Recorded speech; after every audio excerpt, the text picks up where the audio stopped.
Well, good morning. It's weird, right? You see me over there playing the guitar, then you see me walking around there, and now I'm up here. It's really weird. Well, good morning. Good morning. Welcome to all of those of you here in the building with me. Welcome to those of you enjoying the beautiful view in our patio outside, and welcome to those of you watching online. It's from wherever you are. It's amazing to have you all here with us today. Well, my name is Matt, and I am on staff here at the church, and today I get to share something with you that has been weighing on me for the last 16 years. It's been a priority for me in my last 16 years in my walk with Christ. And also today I get to bring you part 5 of our current sermon series called Faith Up, a series that challenges us all to grow the faith up. But before we get there, let me tell you a little story. Maybe you've heard this story before, but it's one of my favorites, and I have the microphone, so I'm going to tell it. So one day, 3 people died, and they all went to heaven. There's an old man, a middle-aged guy, and an elderly lady, and they're all in this waiting room. A janitor appears, and he's got this mop in his bucket, and he's whistling some tune or another, and he catches the first guy's eye, and he says, "Hey, buddy, how you doing?" And the guy says, "How am I doing? I'm dead. How do you think I'm doing?" Well, the janitor says, "Well, you can't be that bad because you know you're in the waiting room for heaven, right?" He says, "I am? Awesome. What are we waiting for?" "Well, you're waiting for your interview. It's where you get to tell Jesus all of the reasons you need to be in heaven." "Really?" "Yeah. So what's your story?" Well, the guy starts in on all this amazing things that he's done, right? He's served in soup kitchens on holidays. He's tithed regularly. He goes to church. He's even an elder at his church. He's going on and on when the janitor says, "Yeah, that all sounds great, but can I ask you a question?" "Sure," he says. "Do you know Jesus?" "Sure. I gave my life to Jesus when I was 20 years old." Just then that guy's name gets called and he gets to go into the other room. And the janitor turns to the other guy and says, "What about you?" And the second guy starts going on about all the money he's given and all the mission trips he's been on. He's going on and on about all the good things he does. And the janitor says, Do you know Jesus?" "I sure do. I've been going to church my whole life." And just then the second guy's name gets called and he moves into the other room. And it's just the janitor and the old lady.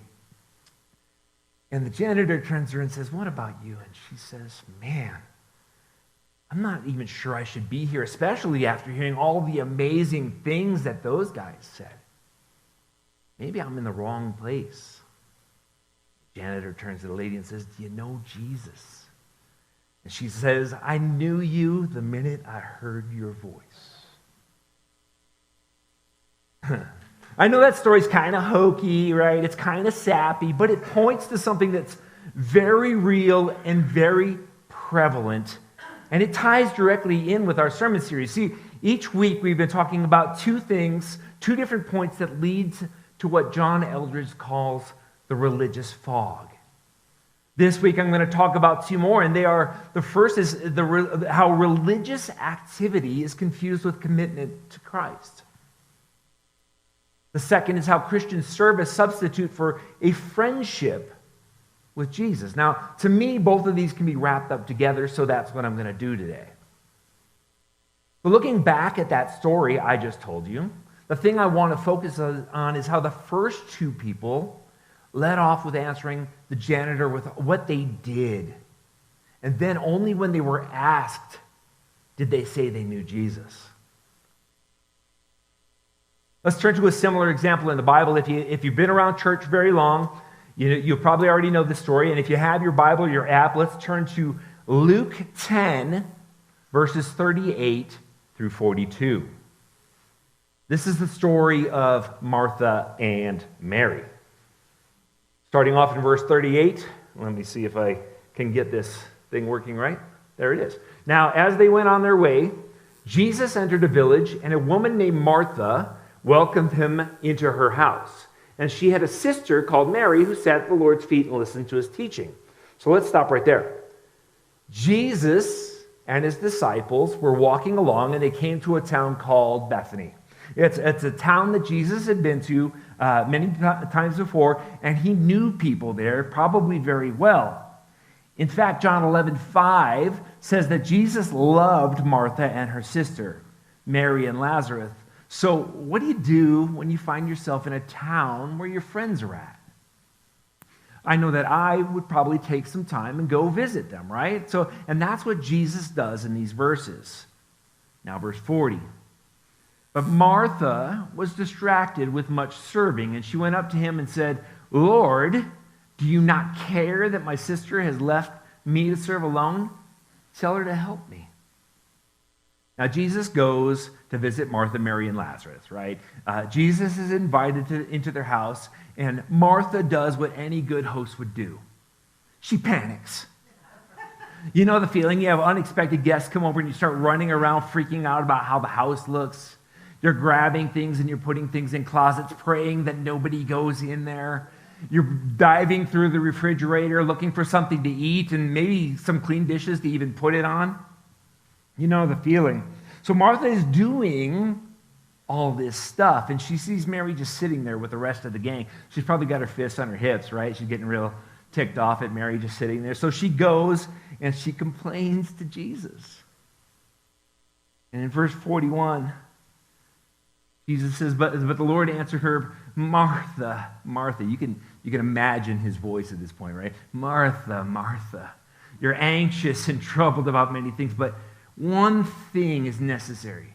Mary has chosen the good portion, which will not be taken away from her. You see, both of these stories that I told, Martha and Mary and the guys and the gal in the beginning, share a similar theme. And that theme resonates very much today. You see, somehow we've gotten to the point where religious activity is confused with a commitment to Jesus, and that Christian service is a substitute for a relationship with him. And what do I mean by that? Well, the men in my story talked about all the things that they did. Martha was worried about all the things that needed to be done. We are doing all of this stuff we think makes us a good person. It's stuff we talk about, maybe even brag about with our friends or coworkers. It's stuff we go to bed feeling good at night, about at night. And don't get me wrong. These things are amazing things. There's things that we should absolutely be doing. In fact, if you've been listening to our announcements the last couple of weeks, we've almost gotten to the point where we're begging you to serve. We need children's ministry volunteers. We need people on our worship team, on the tech team. We need people setting up and tearing down every week, and we need you to serve. There is no problem with doing. There is no problem with serving. James, the brother of Jesus, says that faith without works is dead. In other words, our loving Jesus without showing it is not faith at all. So we should be doing. We should be serving. The problem is when we let these things get in the way or take priority over our relationship with Jesus. Or when we start to think that because we're doing all these things, somehow we're okay with Jesus. Well, all of this doing in place of a relationship with Jesus, all of this religious activity serving as friendship with Jesus is part of what John Eldridge in his book, Beautiful Outlaw, calls a religious fog. It's where religion and rules cloud and distort the relationship that we could have with Jesus. That religious fog, how we create it, and more importantly, how we get out of it, has been the basis of the series that we're in. So we let this religious fog surround us, and it makes us think that we're doing great because we're doing all these things, all these amazing things in the name of Jesus. But in the book of Matthew, Jesus gives us a warning about what the religious fog can do. So let's take a look at that passage. Turn with me to Matthew 7, 21 through 23. And while you're turning there, let me set the stage for you. Jesus is giving what we have now called the Sermon on the Mount, mostly because he was preaching on the side of a mountain. This sermon starts back a couple of chapters, chapter 5, in fact, and Jesus has gone through the Beatitudes. He's talked about anger and lust and divorce, loving your enemies, giving to the needy. He's taught everyone how they should pray, and he's talked about fasting and not being anxious. And he's talked about the golden rule, and he's about to talk about building your house on the rock versus building it on the sand. But before we get there, we get to this passage. This is Matthew 7, 21 through 23. Verse 21 says, "Not everyone who says to me, 'Lord, Lord,' will enter the kingdom of heaven, but the one who does the will of my Father who is in heaven. On that day, many will say to me, 'Lord, Lord, did we not prophesy in your name, cast out demons in your name, and do many mighty works in your name?' And then I will declare to them, 'I never knew you. Depart from me, you workers of lawlessness. I never knew you.'" I never knew you. I don't know about you, but I shudder at the thought of hearing those words. It breaks my heart. It should break yours too, that there are people that we know that may very well hear those words. But what is Jesus talking about here? What does he mean when he says, "I never knew you"? Talking about relationship. That's the next slide. There it is. Our relationship with him and his with us. What the religious fog does, though, is it clouds and distorts the thing so much that the relationship becomes unclear. If you were here with me, with us last week, you heard me say that we need to get rid of all this churchy talk, right? Well, there's a word we hear in church all of the time that has gotten distorted by this religious fog. That word is fellowship. Ooh, that word, fellowship. You know what fellowship has become in the church? Seeing some familiar faces on Sunday for maybe an hour a week. And what's happened, because we haven't had the same church experience that we've been used to, is that there's been no relationship. There's been no fellowship. Seriously, you know how I know? I hear it. I hear it in conversations. I read it on the internet. I'm hearing it everywhere. I don't have Bible study, so I can't see my friends. I can't go to the church, so I can't fellowship with my friends. We've gotten to the point where religious activity has become the only way we can have any kind of relationship with each other and with Jesus, and that's a scary thing. We've gotten to the point where we can only worship Jesus when the church building is open. Gotten to the point where we can only have fellowship with each other when there's a church function or a Bible study or a bake sale or whatever else. Let me give you an example of what fellowship has become in the church. How many of you know who Tom Brady is? Okay. How many of you have been to his house for dinner? You have. How many of you did he call when he decided to leave the evil Patriots and go play for the Buccaneers? I'm not seeing any hands raised, but that's what fellowship has become in the church, is seeing a familiar face, but not really knowing anything about that person. That's what Jesus is talking about. We do the church thing, we do the Bible study thing, but what are we doing about the relationship with him and with each other? Don't you have this feeling deep inside that there's got to be more than what we're doing? I can't help feeling there's got to be more, and that's what's been gnawing at me since I first came back to church, so 16 years ago. Now, I love being with you all here. I love hearing and playing in the worship band. I love getting to do what I get to do here, but I have read and I have studied my Bible, and I've yet to find where it says we can only worship, and the only way to fellowship is that we have to meet on Sundays, sing 3 worship songs, hear a message, and then go home and wait for another week. Instead, what I see in my Bible is instruction to be in the Word and follow God daily. Luke 9:23 says, and he said to all, if anyone would come after me, let them deny themselves and take up this cross and follow me daily. Matthew 6:11 says, give us this daily bread. That's the daily sustenance from God. Proverbs 8:34 says, blessed is the one who listens to me, watching daily at my gates, waiting beside my door. The fellowship. What does the Bible say about fellowship? Let's see. Does it say thou shalt wait until Sunday or next church function to fellowship again? No, it does not. In fact, Acts 2:42 says, and they devoted to themselves to the apostles' teaching and to fellowship and the breaking of bread and prayers. And when did they do this? Well, a little bit further on, it says in Acts 46, and day by day, day by day attending the temple together and breaking bread in their homes. They received their food with glad and generous hearts. You know what fellowship is supposed to be? Friendship. I think that's what Jesus was talking about in Matthew.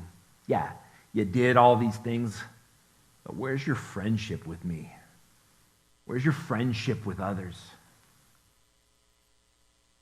I don't know about, I don't know you. I don't know you, Jesus says, because we've never had a relationship. Friendship is knowing the person in the row in front of you or behind you. It's them calling you when they find out they're going to be a grandma or a grandpa, when they're pregnant or when they're sick or when they messed up. When they want to rejoice with you over a plate of spaghetti or watch the Angels beat the Dodgers. I know, we've all heard it before. We've even heard it from this stage right here. People don't move to the mountains to be social. You know what? I rank that phrase right up there with my other two least favorite phrases ever. And let's take a look at that. I feel like a little bit like Letterman right here. And Chris, where are you? That back there. You can be my Paul Schaefer up here. And if you don't know who Paul Schaefer is, you can look him up later on YouTube. But you can play your keys up here while I'm doing this. I'm not going to do the top 10 today. I'm going to do the top 3. My least 3 phrases. Number 3. We just talked about this one. People don't move to the mountains to be social. Number 2, that's the way we've always done it. In my previous life, I was a corporate trainer and a manager, and that one killed me. Just because you've always done it a certain way doesn't mean you're doing it right or there's not a better way. That one bugs me. And this one, this one is brand new to the top of my list. It wasn't there before, but number 1 is relax. They're on mountain time. I know my wife and I have only been up here for 2 years, and we're still newbies, and we're still used to that fast-paced city life. Man, I dislike those phrases. They all seem like cop-outs to me. They're like we're all too lazy to do anything about it, and we settle. I don't know about you, but I don't want to settle in my relationship with you, and I certainly don't want to settle in my relationship with Jesus. What would it be like if we came in here on a Sunday morning and sat with a bunch of friends or family? What if we walked here on Sunday morning, it was the 3rd or 4th time we'd seen each other that week? What would that be like? And what if we brought that same thought to our relationship with Jesus? What if it wasn't just Sunday morning that we cracked open our Bibles? What if we talked with him daily? We're in the Word daily. And what if we talked about him and his words with our friends daily? If you did all that, you know what we'd be doing? We'd be doing what Jesus commanded us to do. We'd be following the 2 greatest commandments: love God and love each other. Now, we know what we should be doing, but how do we do it and what do we do? Well, you may have heard me over the last few months talk about life groups in passing. We haven't done a whole lot with it because of what's been going on for the last few months, but maybe year, really. But maybe you don't know what a life group is. Maybe when I say the word life group, it's like hearing a foreign language that you've heard for the first time. Or maybe it's like the word fellowship. You think you know what it means, but what it truly is something completely different. This is my definition of a life group. A life group is a group of people that gather together to love, sharpen, raise up, lean on, laugh, cry, live life with, all while intentionally digging deeper into the Bible and building a closer relationship with each other and with God. Doesn't that sound like everything that I was just talking about? I started a life group in the last church I went to, and here's a picture of that group on the beach. We don't have one of those up here, really. These are the closest friends I've ever had. We've celebrated weddings and births. We've gone on vacation together. I cannot tell you the number of birthday parties and barbecues that we've had. We've even said goodbye to some friends, but we've done it together. We've laughed, we've cried, we have cheered each other on. Heck, if it wasn't for their confirmation, I probably would have ignored God's pushing 5 years ago, and I wouldn't be on this stage right now. So if you don't like what I say, they're to blame. And it hurt tremendously when we got called up to the mountain, and I had to leave that daily interaction with them. We still get together. In fact, we just got together last week and celebrated a birthday party. We drove down the hill and got to have our tacos, and that was great. But we don't get together nearly as much as we used to. Well, you know what I did when we left? Obviously, I said, since we don't live near them anymore, we can't be friends. Since we can't go to church with them anymore, they're not my friends. No, we just moved our relationship in a different path. We chat online and we text. We're still friends. We're still family. You know what else I did? We moved up here in August of 2019, and by December, we had started another life group because I craved that fellowship, that friendship, that interaction. I had to have it. We've been meeting online every Tuesday ever since. When we met Tuesday, then Thursday, then Wednesday, now back to Tuesday. And the last year's put some wrinkles on some of the things that we can and we cannot do. But it didn't stop us from meeting. We fired up our laptops and we got to see each other's faces. Now, I know meeting online isn't the greatest thing. Everybody's getting kind of tired of it, but that technology allows me to see my mama's face on the other side of the country, so I'm going to take what I can get. When I look at Jesus and his disciples, when I look at Paul and the men and women that he hung out with, they're basically life groups, right? I mean, they hung out together, they learned together, they leaned on each other, they went on trips together, they spent time with Jesus, and they studied the scriptures, right? So if Jesus is in a life group, why aren't you? A life group is an amazing thing. It's an intentional thing. It's something that is going to help you grow closer to each other and closer to God and closer to Jesus. It's going to help with that relationship and that friendship. You know, the loving God and loving your neighbors thing, that's going to help. Now, I'm not saying that being in a life group makes your relationships all perfect and easy.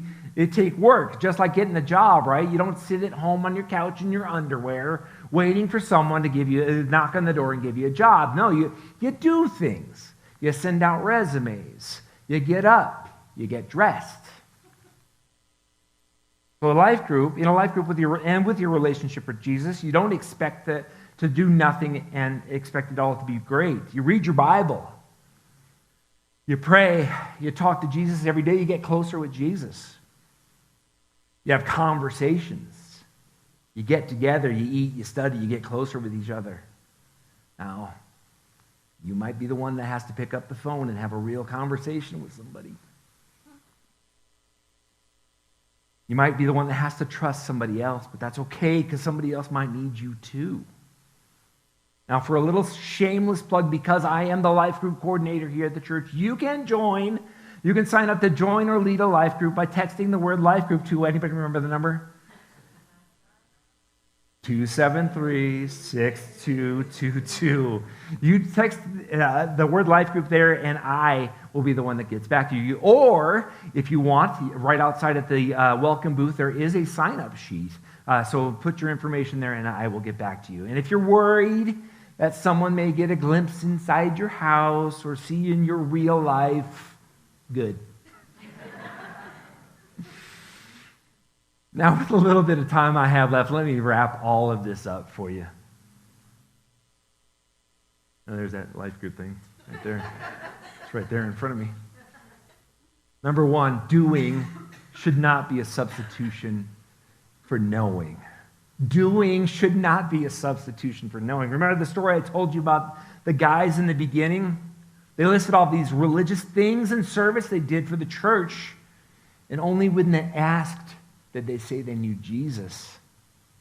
A relationship with Jesus has got to be our number one priority.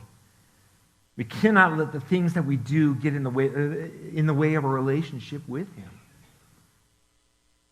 Number two, knowing about someone is not knowing someone. We can certainly know about each other. Remember that story I told about Tom Brady, right? We know who he is, but we don't really know him. Let's get to know each other. Knowing about Jesus isn't the same as knowing Jesus. Not nearly the same. Remember in James 19, James, the brother of Jesus, said that even the demons know.